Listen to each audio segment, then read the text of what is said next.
The criminal leveled his handgun at the German shepherd and delivered a cruel ultimatum. One of them would die. Forced into an impossible decision, the young widow reacted on instinct. She stepped in front of her dog, shielding him with her own body, fully prepared to take the bullet herself. Her eyes shut tight as she waited for the end. What she didn't see was the Navy SEAL emerging silently from the darkness behind them, and he wasn't there to negotiate. The late afternoon sun hung low over Charleston, spilling long shadows across the old cobblestone streets. The salty scent of the harbor blended with blooming jasmine, thick in the humid southern air. Everything moved slowly in the heat, everything except Matthew Carter. Slowing down wasn't in his nature. Matthew stood just over 6 feet tall, his body shaped by years of combat and brutal training. His movements were controlled, efficient. His sharp gray eyes constantly scanned rooftops, passing hands, parked vehicles. Though dressed like any civilian in a plain gray t-shirt and jeans, nothing about him truly blended in. He was a Navy SEAL on forced administrative leave, command's polite way of saying he was running on fumes and needed to stop before breaking. He walked along the Battery, where tourists snapped photos of historic homes, though the crowds were thinning as evening approached. The gentle slap of water against the seawall should have been calming, but it only reminded him how disconnected he felt from civilian life. Seeking quiet, Matthew turned into White Point Garden. Massive oak trees stretched overhead, their branches draped in Spanish moss that swayed like ghostly curtains. That's when he noticed her. Near the center of the park stood a woman tossing a tennis ball with distracted precision. She wasn't loud or attention-seeking, yet something about her pulled focus. Her dark hair was loosely tied back, her expression etched with fatigue and quiet sorrow. This was Alice Vance. She wore a simple floral dress, but her posture told a deeper story, rigid, controlled, as if sheer willpower was holding her together. At her side was a large German shepherd named Atlas. He moved with disciplined awareness, not playful chaos. Each time he returned the ball, he pressed against Alice's leg, grounding her. Matthew sat on a nearby bench, partially hidden in shadow. He wasn't spying, just observing. Alice wasn't simply playing with her dog. She was coping. Every few minutes, her gaze drifted toward the surrounding homes, her calm cracking into visible anxiety. Matthew recognized the look. It was the expression of someone guarding a perimeter they knew they couldn't defend forever. Atlas suddenly stiffened as the wind rustled the trees, a low growl vibrating in his chest. Alice reached down, gripping his fur tightly. That dog wasn't just a pet, he was her lifeline. Matthew felt an unexpected sense of connection. Two souls, each carrying invisible weight. As the sun dipped lower, painting the sky in bruised purple and orange, he stood to leave, unaware this quiet moment was about to change all of their lives. The next morning arrived wrapped in false calm. Charleston streets looked peaceful, but the heavy humidity clung to the air like a warning. Matthew Carter sat alone at a small iron cafe table, a cup of black coffee cooling untouched in front of him.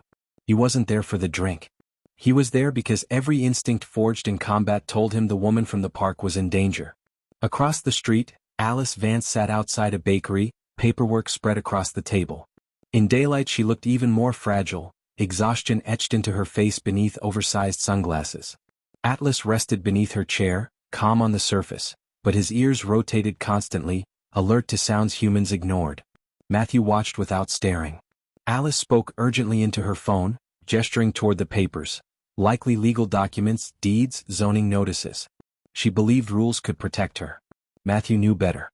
Paper meant nothing to men who relied on intimidation. The danger appeared quickly. A black sedan rolled to a stop down the block, parked illegally.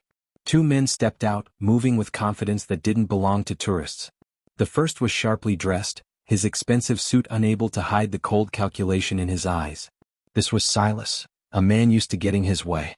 Beside him was Jet, massive and thick-necked, built like a battering ram rather than a thinker. Matthew subtly adjusted his posture, slipping into readiness. Atlas sensed them before Alice did. A deep growl rolled from his chest as his body tensed. Alice dropped her pen and looked up just as Silas stepped into her space, placing a hand casually on the chair across from her. He smiled, but there was nothing friendly about it. Matthew couldn't hear their words, but he didn't need to. Silas tapped the paperwork with mock politeness. Alice straightened, shaking her head firmly, pointing away, telling them to leave. Silas laughed. Atlas lunged, snapping inches from Silas's leg. Silas jumped back, his mask slipping for a split second, revealing real anger. Jet stepped forward, hand twitching near his belt, but Silas stopped him with a raised hand. After one last poisonous look, the men walked away. Alice was shaking. She dropped to her knees, wrapping her arms around Atlas, burying her face in his fur. She reached for her phone again, panic evident in every movement. Matthew exhaled slowly. Calling the police wouldn't stop men like Silas. He left money on the table and followed. 2 blocks away, Silas and Jet stood in a narrow alley behind an abandoned theater. Matthew melted into the shadows, close enough to hear everything. Silas paced angrily, complaining about deadlines, investors, and Alice's refusal to sell her property. Jet suggested brute force. Silas rejected it, too messy, too much attention. Then Silas smiled. "She's not afraid for herself," he said quietly. "That dog is her weakness." Matthew's blood ran cold. "If she doesn't sign," Silas continued, voice low and cruel, "we remove the protector. Kill the dog. She'll fold." Jet grinned. Matthew slipped away unseen, his jaw clenched. Alice thought she was fighting developers. She was wrong. This was war, and it had just crossed a line. The drive back toward the Vance estate felt endless. The narrow dirt road twisted through marshland, enclosed by towering live oaks draped in Spanish moss. The fading sunlight barely penetrated the canopy, plunging the path into an early dusk. Alice gripped the steering wheel tightly, her nerves fraying with every bend. The meeting with city officials had gone nowhere. Another closed door. Another reminder that paperwork couldn't protect her. The radio stayed off, leaving only the crunch of gravel beneath the tires and Atlas's restless breathing in the back seat. He leaned forward repeatedly, pressing his head against her shoulder, sensing her fear. Alice checked the rearview mirror again and again. She told herself the men from earlier were just bullies, that ignoring them would make them disappear. She was wrong. As she rounded the final curve before her driveway, Alice slammed the brakes. A dark pickup truck blocked the road completely, parked sideways without lights. Dust swirled as her car skidded to a stop. Her heart pounded as she reached for the gearshift. The window exploded. Glass sprayed across the seat as a massive arm smashed through the opening. Before she could scream, the door was unlocked and ripped open. Jet dragged her from the vehicle, tossing her onto the gravel. The breath was knocked from her lungs as pain flared through her palms and knees. "Enough," Silas said calmly, stepping into view. He looked perfectly composed, holding a leather folder as if this were a business meeting instead of an ambush. Atlas burst from the car like a missile. The German shepherd charged with a ferocious roar, launching himself at Jet. But Jet was ready. The steel baton came down hard, slamming into Atlas's ribs with a sickening crack. The dog cried out and rolled across the dirt. Alice screamed. Despite the pain, Atlas staggered back to his feet, placing himself between Alice and the men, teeth bared, body shaking but unbroken. Silas drew a handgun and pointed it, not at Alice but at Atlas. "I don't like dogs," Silas said coolly. He tossed papers and a pen onto the ground. The offer was lower now. Much lower. "You sign," Silas said softly, cocking the hammer, "or you choose who dies first." Alice clutched Atlas, sobbing. She looked at the document, then at the dog who had stayed loyal through everything. In that moment, fear vanished. Love replaced it. "No," she whispered. Silas frowned. Then Alice moved. She threw herself over Atlas, covering him completely, her back exposed to the gun. "If you want him," she screamed, "you go through me." Silas's face twisted with rage. He raised the gun. The woods fell silent. The hammer clicked. And then the shadows exploded. Matthew Carter struck with terrifying precision. In one motion, he knocked the gun aside as it fired harmlessly into the dirt. He twisted Silas's arm until bones snapped, catching the falling weapon before it hit the ground. Jet lunged, but froze as Matthew pressed the gun into his chest. "Take him and go," Matthew said calmly. Jet didn't argue. The truck fled into the darkness. Alice collapsed, unconscious. The war had begun, but she was alive. By the time dawn broke over the marsh, the storm had burned itself out. Rain softened into a mist, then silence. The Vance estate stood scarred but unbroken, wrapped in pale morning light. Sirens echoed down the distant road, strong, authoritative, not local. Help had finally arrived. Matthew Carter stood on the front porch, arms crossed, eyes fixed on the gravel drive as state troopers flooded the property with disciplined precision.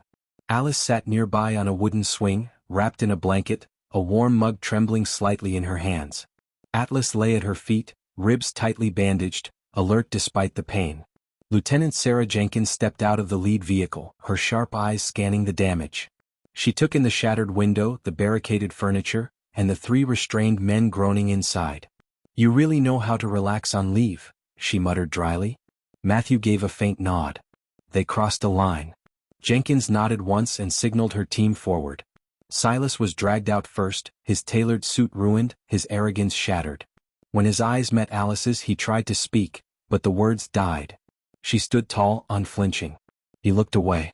Jet and Kane followed, defeated and silent. The threat that had stalked the estate for weeks was gone. Hours later, the property was quiet again. Statements were taken. Evidence secured. Jenkins promised the case would stay under state control, far from local corruption. When the last cruiser disappeared down the road, the marsh exhaled. Matthew slung his duffel bag over his shoulder. His leave was over. Alice stepped forward, Atlas limping beside her. "You're leaving," she said softly. "I have to," Matthew replied. "Duty calls." She reached out, gripping his hand firmly. "You didn't just protect this place," she said. "You reminded me I'm not helpless." Matthew knelt, scratching Atlas behind the ears. "Watch her," he murmured. Atlas gave a quiet bark, an oath between warriors. Matthew stood, meeting Alice's gaze. "You didn't need saving," he said. "You just needed someone willing to stand with you." He turned and walked to his truck. Gravel crunched beneath his boots as he drove away beneath the towering oaks. At the bend in the road, he glanced in the mirror. Alice and Atlas stood together, strong, unbroken. For the first time in years, Matthew smiled. Some battles don't end with victory. They end with hope.